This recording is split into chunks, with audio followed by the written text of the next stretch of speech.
শনিবার joint movement committee 10,323 চাকরচ্যুত শিক্ষক শিক্ষিকাদের তরফ থেকে শিক্ষা অধিকর্তার নিকট একটি মেমোরেন্ডাম পেশ করা হয় এবং শিক্ষা অধিকর্তার সঙ্গে বিভিন্ন বিষয় নিয়ে আলোচনা করা হয়। পরে সাংবাদিকদের মুখোমুখি হয়ে চাকরচ্যুত শিক্ষক বিজয় কৃষ্ণ সাহা জানান, চাকরচ্যুত হবার পর এখনো পর্যন্ত দপ্তরের তরফ থেকে কোনো ধরনের টার্মিনেশন লেটার শিক্ষক শিক্ষিকারা পাননি। এই বিষয়টা যাতে দপ্তর স্পষ্ট করে তার জন্য আবেদন রাখা হয়। এছাড়াও বিজ্ঞান শিক্ষকদের নিয়োগ নীতি সম্পর্কে হাইকোর্টের একটি মামলার বিভিন্ন দিক তুলে ধরেন। এ বিষয়ে কোনো ধরনের সদুত্তর না পেলে আগামী দিনে তাদের মতো করে কর্মসূচি জারি রাখবে বলে জানান তিনি। আমরা গত সপ্তাহের শুক্রবারে আমাদের সেকেন্ডারি এডুকেশনের যিনি ডাইরেক্টর নতুন এসছেন ওনার কাছে একটা অ্যাপয়েন্টমেন্ট চেয়েছিলাম। তো যথারীতি উনি আজকে বিকাল 4টার সময় আমাদেরকে অ্যাপয়েন্টমেন্ট দিয়েছে। তো সেই অনুযায়ী আমরা একটা মেমোরেন্ডাম নিয়ে এসেছি।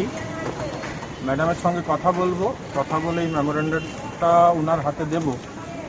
তো মূলত যে বিষয়গুলো আমাদের সেই যে আমাদেরকে যে টার্মিনেশন করা হলো দপ্তর থেকে, as on today we have not receive any termination letter. কোনো ধরনের টার্মিনেশন লেটার আমরা কেন পাই? তাহলে কি আমরা এই দপ্তরেরই লোক নাকি? কারণ আমরা জানি কোনো কর্মচারীকে যদি সাসপেনশনে পাঠানো হয় সেক্ষেত্রে এনারা এইভাবেই থাকেন। তবে একটু ডিফারেন্স হলো কিছু স্যালারি পান, আমরা একদমই টোটালি স্যালারি ছাড়া। তো এই যে জিনিসটা, পাশাপাশি হাইকোর্টের তন্ময়নাথের জাজমেন্ট, এই জাজমেন্টের মূলত কোন প্যারার ভিত্তিতে আমাদেরকে টার্মিনেশন করা হয়েছে সেগুলো আমাদের এখনো অজানা।